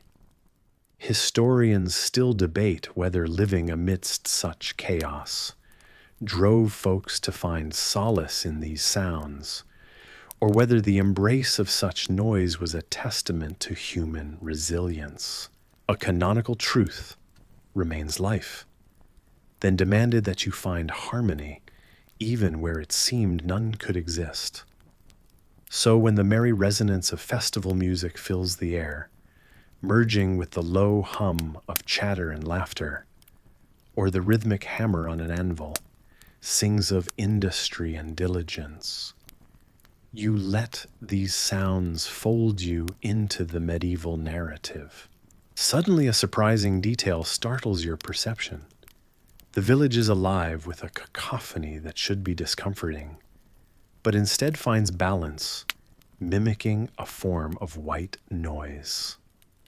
As the seasons turn marked by festivities and toils alike, each clang, shout, and whistle becomes integral to the night's lullaby, as natural as the sheep bleating in the fields or your own breathing. So tonight, as you sit by the hearth enveloped in the soft warmth of its flickering glow, you ease into this chorus of history. The layers of sound settle like layers of old parchment, telling a story that's been lived 1,000 times over. Everything combines seamlessly, uniting day and night, binding waking hours with dreams, until those distinct notes drift you to sleep, just background music to the life you'll awaken to once more. As your eyelids grow heavy, reflections of these melodies swirl about your mind, each bearing a unique memory, yet contributing to the endless melody of existence. This world of sound nurtures you, protects you, an acoustic cocoon woven through years of experience. Now drifting alongside these stories, age-old whispers carried through time, you nestle in a soothing embrace, lulled by the world turning quietly around you. Rest now in the comfort of this medieval lull, and let these gentle echoes guard your dreams until the light peaks anew. As you find yourself in the bygone world of 1692 Salem, Massachusetts, you're gently tucked into the rhythms and rituals of Puritan life. The air is crisp and cool, a distinct bite that tickles your cheeks as you stroll through the narrow dirt paths. You notice each house, their timber frames, standing as solemn sentinels, painted in the dull colors that arise from necessity and piety, rather than choice or whimsy. The Puritans take their faith seriously, It's the very fabric of their existence.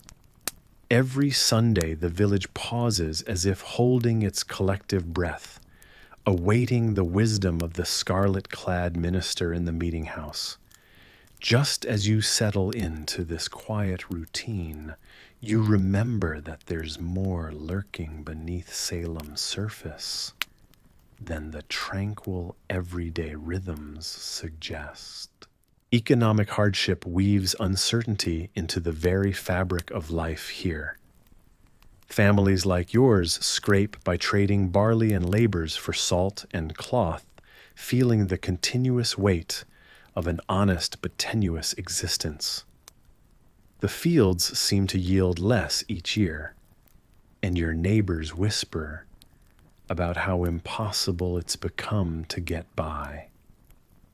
You understand this intimately as you trudge through another day, breathing in the mingled scents of the sea and freshly turned earth. Historians still debate exactly what economic stresses were most potent, but they all agree this was a tinderbox waiting for a spark. And with the way unease stalks the villagers, those sparks seem imminent.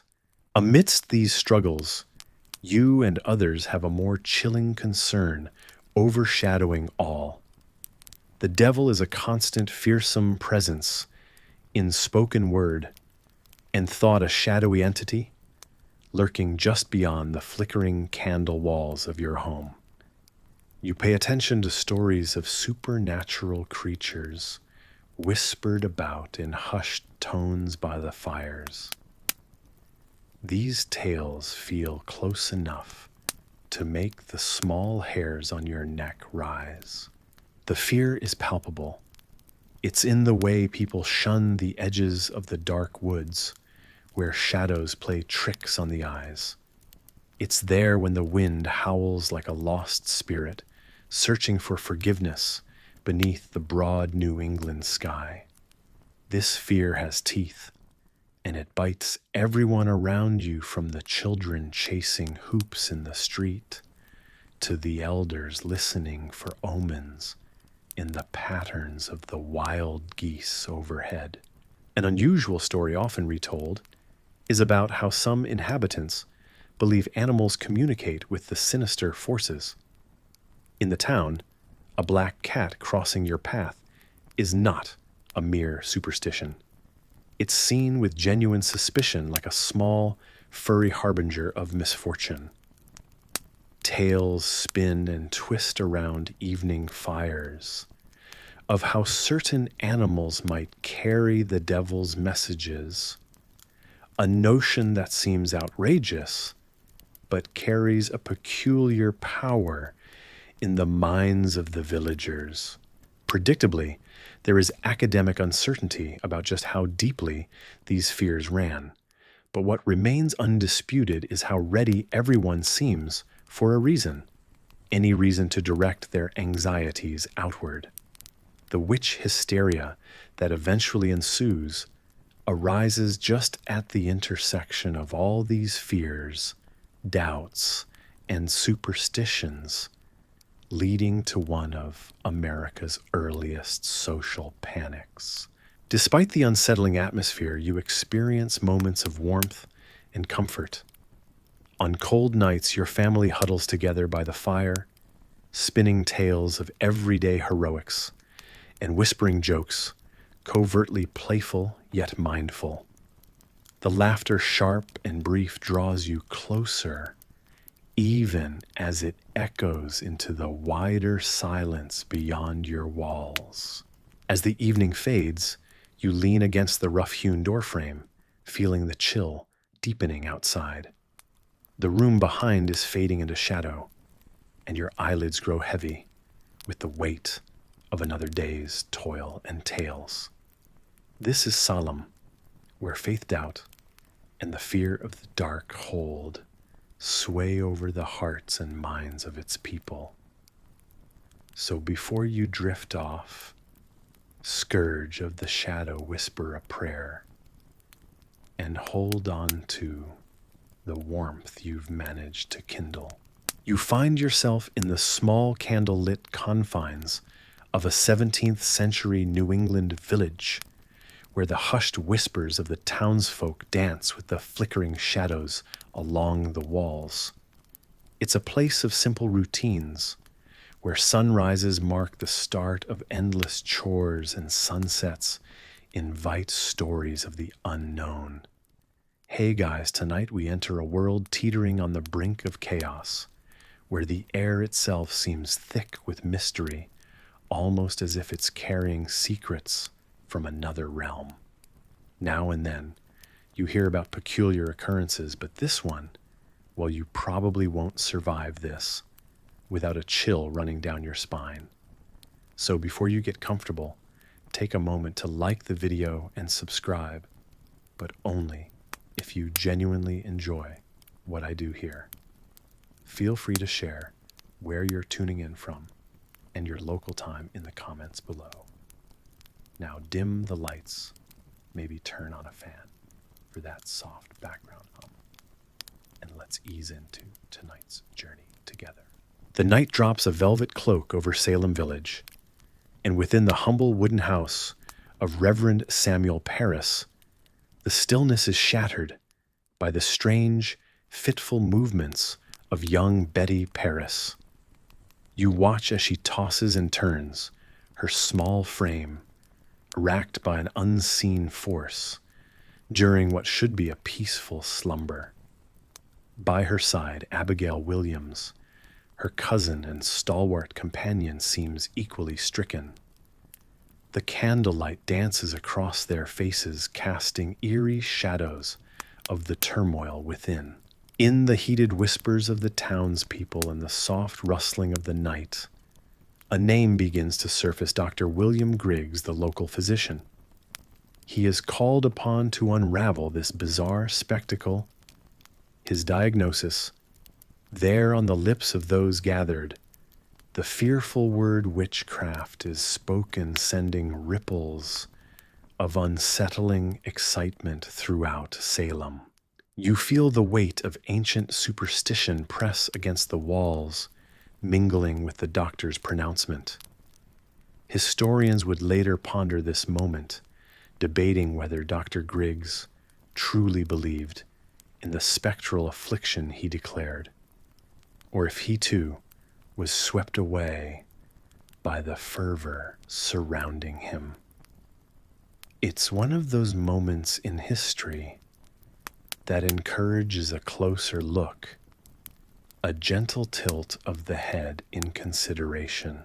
As the word of witchcraft floats through the village, the reaction is a mix of dread and a perverse kind of curiosity.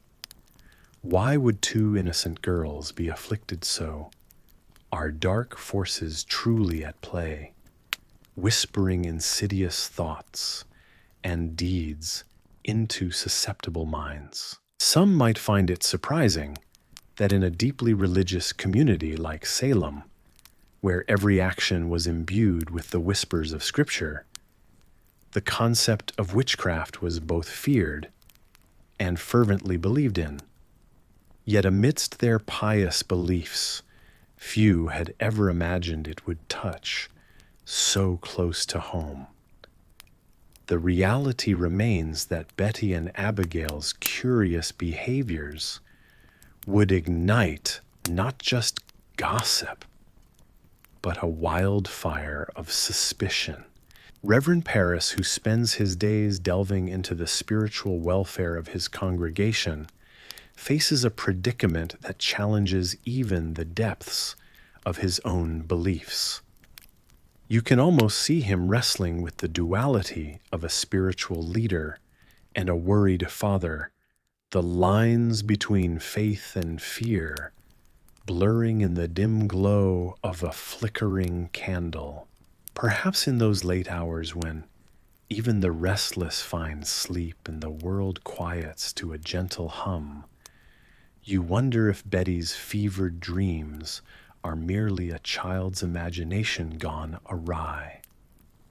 Yet every unexplained event carries an air of spectral possibility now. In this historical drama, fact and folklore clasp hands, weaving a tapestry of intrigue that historians and storytellers would pull apart and reassemble countless times over centuries. It's a testament to humankind's never-ending curiosity and the quest for understanding. As you listen to the murmured tales, the cries of alarm, mingled with fervent prayer, seem to echo through time. Salem is caught in a breathless pause, teetering as it is on the precipice of what will soon become an overwhelming cascade of events. The flicker of a candle, it seems, can ignite more than the darkness around it. It can light the way to an era fraught with paranoia and poignant tragic consequence. These unknown nights carry the heavy perfume of damp earth and the curious wonder of what comes next. You are drawn into the story, an observer of a time where ordinary life and supernatural claims collide, leaving in their wake a complex dance of reality and fear. In this intertwining of past and present, you feel the soft undercurrents of tension and uncertainty that pave the way for the infamous trials yet to come. With each flickering shadow cast by the flickering candlelight of days long past, you find yourself wandering through the crowded, perplexing streets of colonial Massachusetts. It is a time when whispers hold as much power as thunderclaps, and every step through this town is charged with anticipation and curiosity. You see you're in the midst of the infamous events of the Salem witch trials, where names like Sarah Good Tituba and Sarah Osborne ripple through the air like leaves on a restless breeze. They've become scapegoats in this feverish atmosphere, carrying with them tales of unnatural events and unholy pacts whispered from every corner. It's as if a seed of accusation planted by whispers has sprouted into a mighty vine, reaching out to entangle even the most unsuspecting and upright members of society. The imagination, as you'll come to discover, can act like a magician, transforming mundane stone into jeweled terror. At first, it's easy to dismiss these accused women. Sarah Good, a saltiness in her step and discontent in her voice, is known to mutter curses under her breath. Then there's Tituba, from whom tales of enchantment and foreign mystery flow as naturally as water. Lastly, Sarah Osborne, with her strange habits and odd reclusion, becomes an easy target. Historians debate whether their marginalization made them prime choice for such accusations, suggesting that the cracks in their social shields made it impossible to dodge blades of suspicion. But as the days pass, stories don't just linger around these women on the fringes. They glide like a specter to those more firmly perched on society's ladder. Intriguingly, it is not just the words that fly, but also far more insidiously, a suggestion. If this could happen to them, surely no one is truly safe. It's as if a cloud of suspicion, once innocuous, finds the perfect storm to unleash a downpour of doubt. Such a realization curdles into fear, spreading almost virally among neighbors and friends. Imagine, if you will, sitting comfortably by the fire one evening discussing the mysteries of the age with close friends over a dinner of roasted game and freshly baked bread. You cast a glance at your closest confidants, pillars of the community, the local tavern keeper who always seems to know just a bit too much. The blacksmith whose arms could bend iron. And perhaps even the kindly school teacher whose eyes sparkle with a touch too much wit. Suddenly there's a knock at the door, and the chill of Salem's winter seeps into your bones. Outside stand a figure, shoulders haloed by moonlight eyes, cast as though hiding untold fears. They tell you stories have been spreading stories that stretch further than before encompassing names, never whispered in such context as these. Names like Rebecca Nurse, an elderly woman known for her caring and charitable nature, who has suddenly become ensnared in this fearful dance of accusations. Curious minds and worried hearts question furiously, how could such a thing happen? Rebecca, a woman respected for her piety and kindness, now finds herself treading carefully on the tightrope between virtue and suspicion. And all it takes is the suggestion of something unusual, perhaps a sickness that defies explanation, or a falling out with a neighbor over a bit of land to tip her balance. It's unnerving. Just as molecules are unseen yet powerful forces, words become droplets, forming a storm, sweeping up even the most steadfast trees. In the depths of night, the familiar world seems less known, and those you greeted warmly just yesterday might be tomorrow's pariahs. Historians still debate whether the fear of the unknown or simple human frailty prompted such a broadening of accusations. Was it envy that drove some to accuse superstition, electrifying the unknown? Or perhaps the need for control in a world that constantly threatened to tumble into chaos? An unusual detail embeds itself in your imagination. The accusation of a single respected individual can suddenly make distant nightmares appear very real for everyone. The townsfolk soon learn that once the notion of witchcraft rears its head, it demands more than simple dismissal. It requires exquisite caution, a tiptoeing through daily existence. And so, amid this dance of doubt and fear, you find yourself walking through the town again, seeing it anew with each step. The streets you traverse are the same cobblestones you've walked 1,000 times before, but now they echo differently beneath your feet.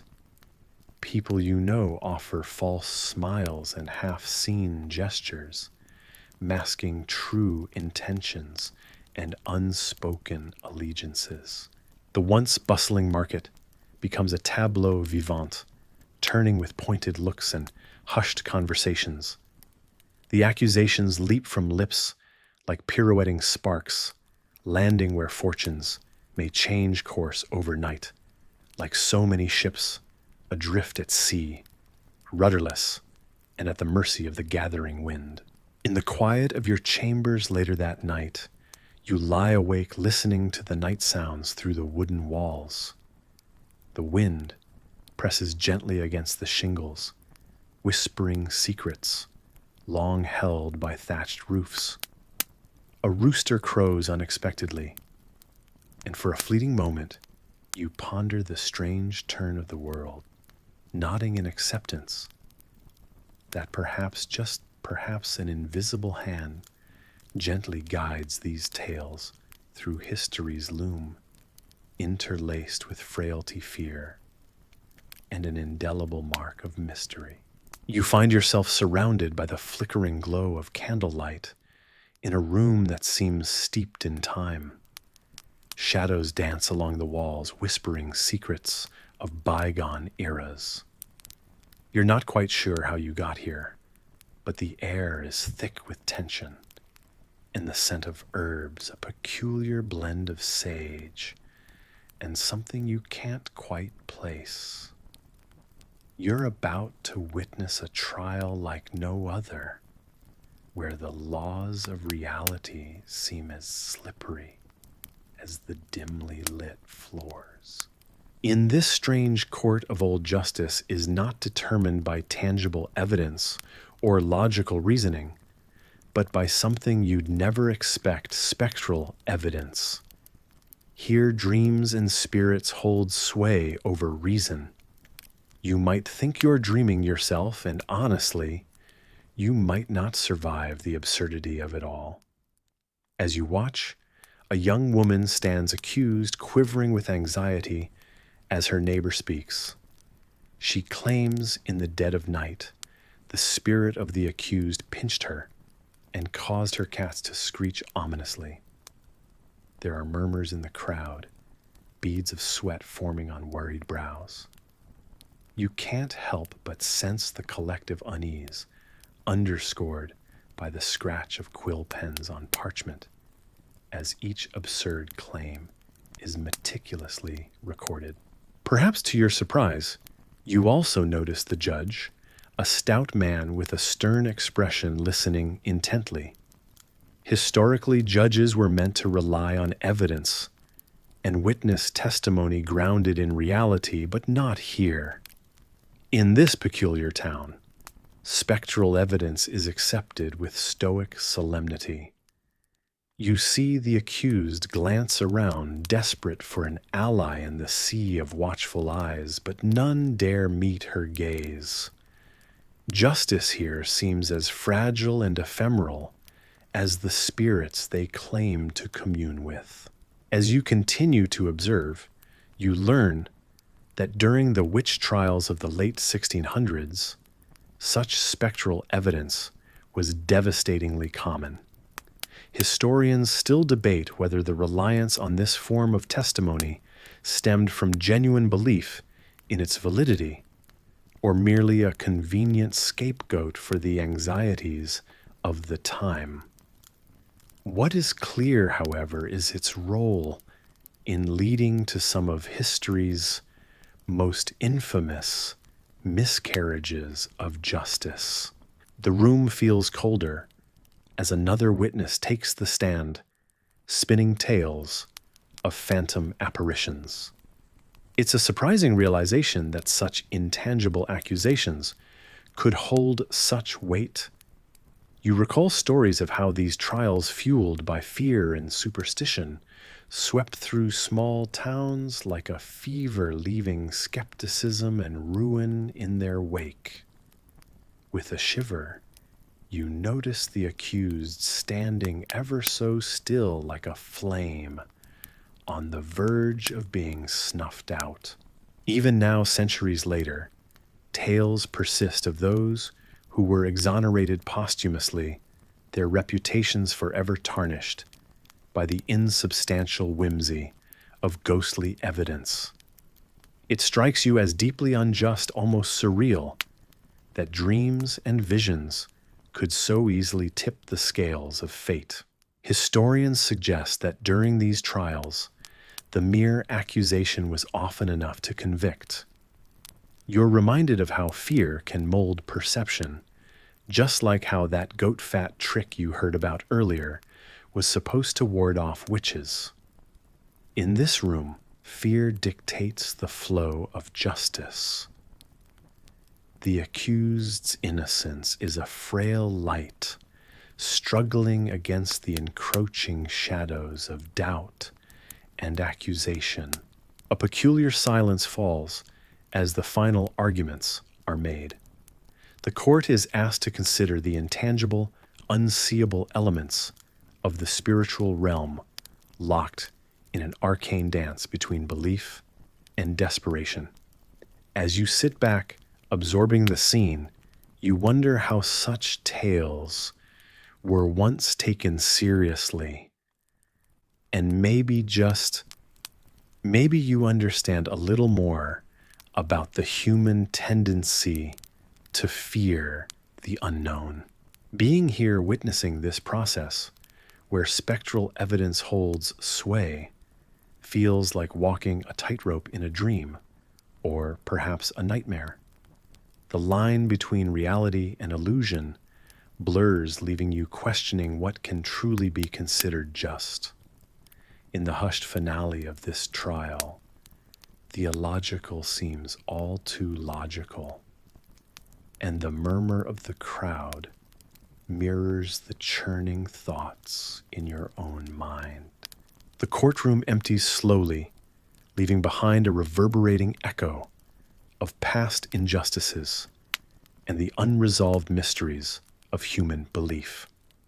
You drift back to your reality, aware that while the world has changed, shadows of the past sometimes linger, whispering their cautionary tales to those who dare to listen. And just like that, you're left in a serene, contemplative silence, the kind that gently cradles you toward rest.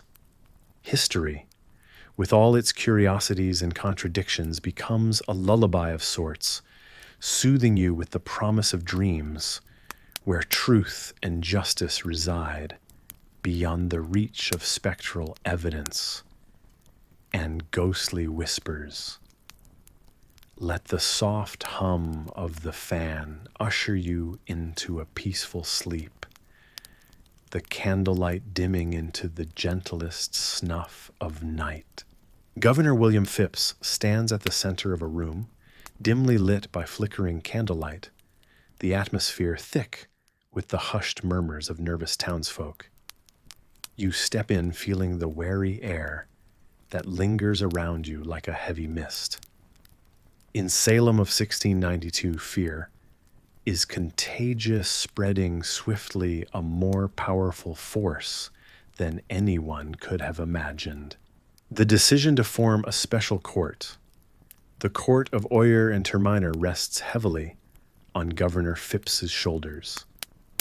Despite being a new governor, he quickly realizes his fresh assignment comes with unexpected challenges. It's a name you might struggle to pronounce, but this court holds the dubious authority to tackle what has spiraled out of control, the mounting witch hysteria. You peer around and feel the panic that grips everyone, an invisible hand clutching the village in its grasp. As you watch Phipps, just picture at one end of the table a farmer relays a tale of cattle falling sick, their eyes mysteriously rolling to the back of their heads whenever he walks past that eerie patch of woods after dusk. His neighbor nods earnestly, swearing he's seen the flicker of strange lights dancing deep in those same woods.